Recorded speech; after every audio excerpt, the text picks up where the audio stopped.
Good evening. This is All India Radio, and I'm Sanjay Mattu with the news at 9.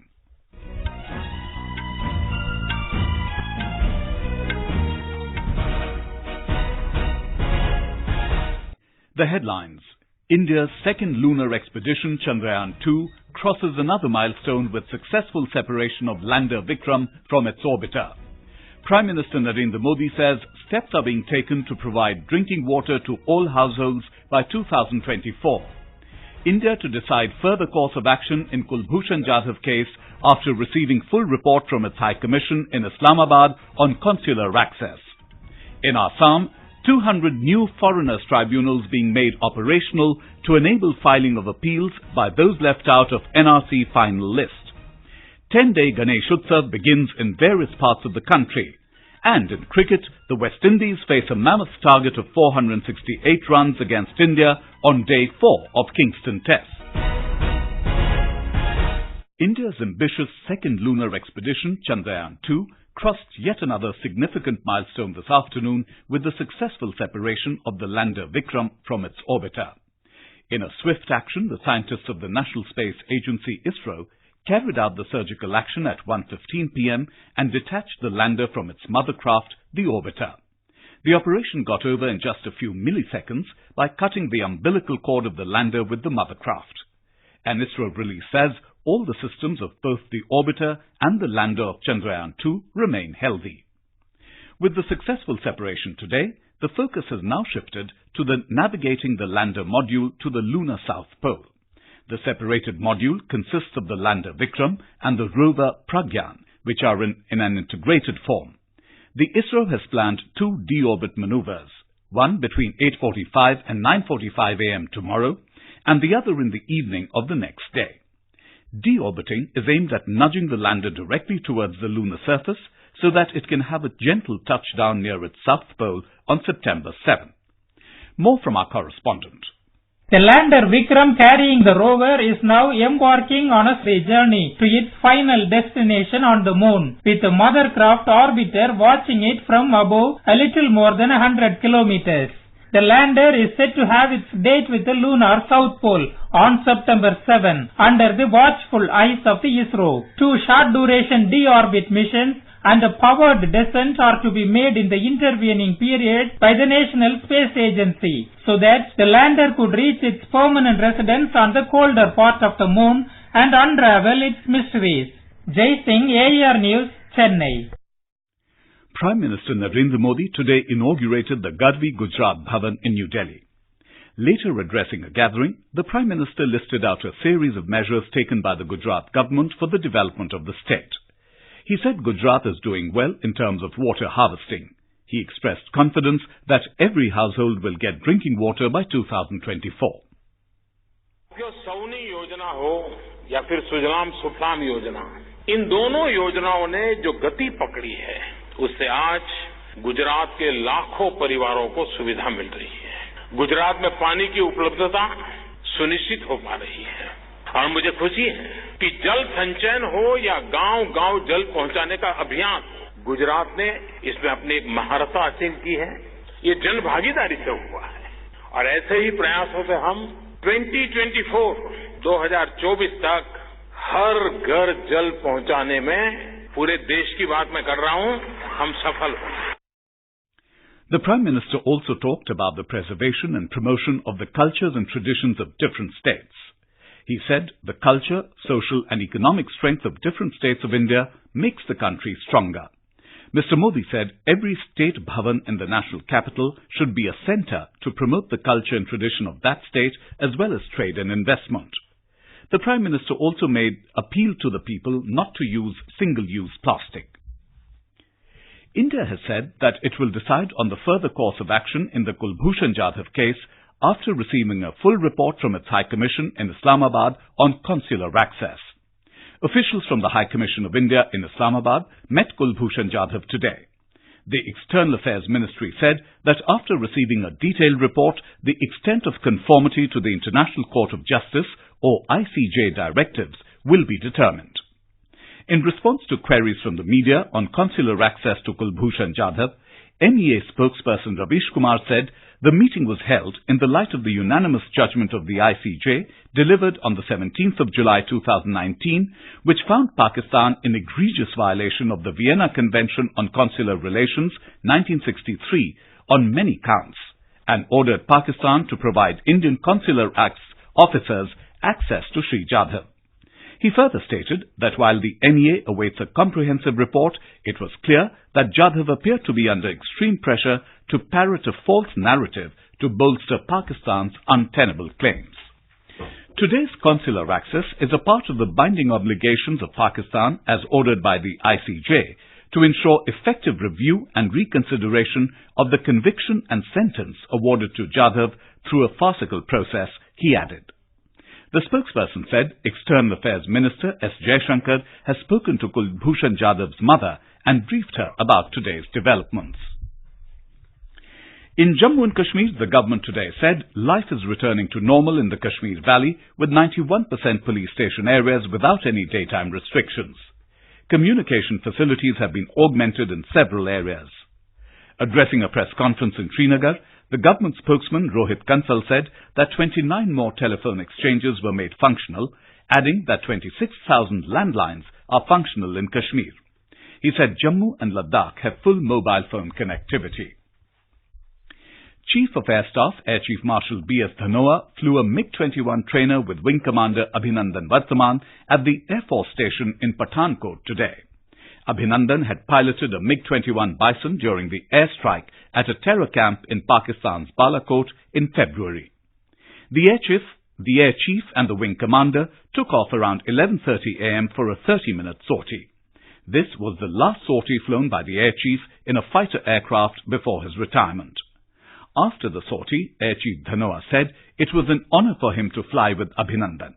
He said Abhinandan has got his flying capabilities back. It was also a pleasure for me to fly with Abhinandan because he's got his flying category back. That is what all pilots look forward to. He's been back in less than 6 months, so that's very good for him. And he's a trainer captain, and he's got all his qualifications back. This is All India Radio giving you the news. For quick news updates, follow us on Twitter at AIR News Alerts. In Assam, 200 new foreigners tribunals are being made functional from today so that those left out of the final NRC list can file appeals against their exclusion. There are 100 such tribunals already in existence in the state. In a series of tweets, a Home Ministry spokesperson said adequate judicial process is available for the affected persons to file appeals in the foreigners tribunals within 120 days from the 31st of July. The spokesperson also clarified that the persons left out of the NRC final list will not be detained under any circumstance till they exhaust all remedies available under the law. Such persons will continue to enjoy all rights, including the right to employment, education and property, as earlier like any other citizen. A Delhi court has extended the CBI custody of former Finance Minister P. Chidambaram till tomorrow in the INX media scam case. The court will also hear his interim bail plea tomorrow. The senior Congress leader was produced before the court on the expiry of his 3-day CBI custody, which was granted on the 30th of last month. Mr. Chidambaram was arrested on the 21st of last month after the Delhi High Court dismissed his anticipatory bail plea a day earlier. The Supreme Court today directed the Uttar Pradesh government to set up a special investigation team, or SIT, headed by an IG rank officer to investigate the harassment charges levelled by a Shahjahanpur woman law student against former Union Minister Swami Chinmayanand.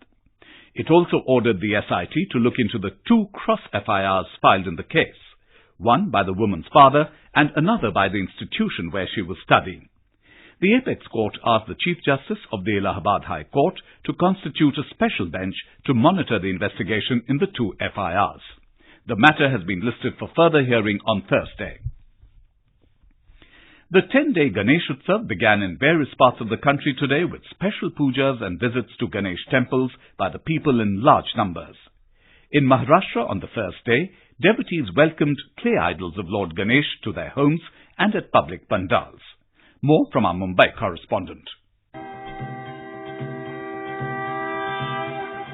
The festival of Ganesh Chaturthi is being celebrated across Vidarbha region of Maharashtra. In Nagpur, renowned Tekdi Ganpati witnessed lakhs of devotees thronging the temple for darshan from the morning. Famous Chitroli area, the largest and most famous Ganesh idol market in the city, come alive from the last night as people gather to purchase Ganesh idols. Union Minister Nitin Gadkari also offered prayer on the occasion of Ganesh Chaturthi at his residence in Nagpur. The efforts are made by administration and citizen initiative to make this festival environment friendly. In one of the unique and innovative ways, nearly 217 villages in Washim district implemented the concept of one village, one Ganesh and helped spread the message of unity and brotherhood without any discrimination. Gauri Marathe from Nagpur. In Tamil Nadu, 14 elephants belonging to the Elephant Training Center in the sanctuary rang the bell, lit the lamp and performed puja at the Vinayagad or Ganesh temple in Mudumalai village in Nilgiri district. 2 elephants, Machini and Krishna, offered puja while others stood in a queue and witnessed it. A large number of people, including tourists, visited the temple to see the rare spectacle. Environment, Forest and Climate Change Minister Prakash Javadekar has said that climate change is a global problem, therefore every nation has to contribute to address it. Mr. Javadekar was addressing the 14th Conference of Parties, or COP14, to the UN Convention to Combat Desertification, UNCCD, at Greater Noida in Uttar Pradesh today. He said land degradation is a local problem, hence the solution has to be found locally. We reaffirm our commitment towards protecting the land resources. India will achieve sustainable land management, land restoration by 2030 as committed. Growth of 8 core industries dropped to 2.1% in July, mainly due to a contraction in coal, crude oil, natural gas and refinery products. According to the data released by the government on Monday, output of coal, crude oil, natural gas and refinery products recorded negative growth in July. During April to July, the 8 sectors grew by 3% compared to 5.9% in the same period the previous year. India and Japan today discussed ways to strengthen the existing bilateral cooperation and adoption of new initiatives for achieving peace and security in the region. Defence Minister Rajnath Singh co-chaired the India-Japan Defence Ministerial meeting with his Japanese counterpart Takeshi Iwaya in Tokyo. An official release said the importance of the special strategic and global partnership between India and Japan in addressing regional peace, security and stability was also highlighted. Mr. Singh reached Tokyo this morning on the first leg of his 5-day visit to Japan and South Korea. Hurricane Dorian has caused unprecedented devastation in the Bahamas, unleashing a catastrophic storm and heavy rains in northwestern part of the country. The storm is crawling over Grand Bahama at an extremely slow pace, having earlier made landfall on the Abaco Islands. In cricket, chasing a mammoth victory target of 468 runs set by India, the West Indies were 97 for 2 in their second innings on day 4 of the Kingston Test when reports last came in. They were all out for 117 in their first innings in reply to India's 416. India declared their second innings at 168 for 4. In Uttar Pradesh, children of various government schools today brushed up their English skills through collective listening of the first episode of the special English-speaking program aired on All India Radio. The program, Come Let Us Learn English, will go on air from 11 a.m. on all working days. And now, before we end the bulletin, the headlines once again. India's second lunar expedition, Chandrayaan-2, crosses another milestone with successful separation of Lander Vikram from its orbiter. Prime Minister Narendra Modi says steps are being taken to provide drinking water to all households by 2024. India to decide further course of action in Kulbhushan Jadhav case after receiving full report from its High Commission in Islamabad on consular access. In Assam, 200 new foreigners tribunals being made operational to enable filing of appeals by those left out of NRC final list. 10-day Ganesh Utsav begins in various parts of the country, and in cricket, the West Indies face a mammoth target of 468 runs against India on day 4 of the Kingston Test. And that's all in the news at 9. Good night.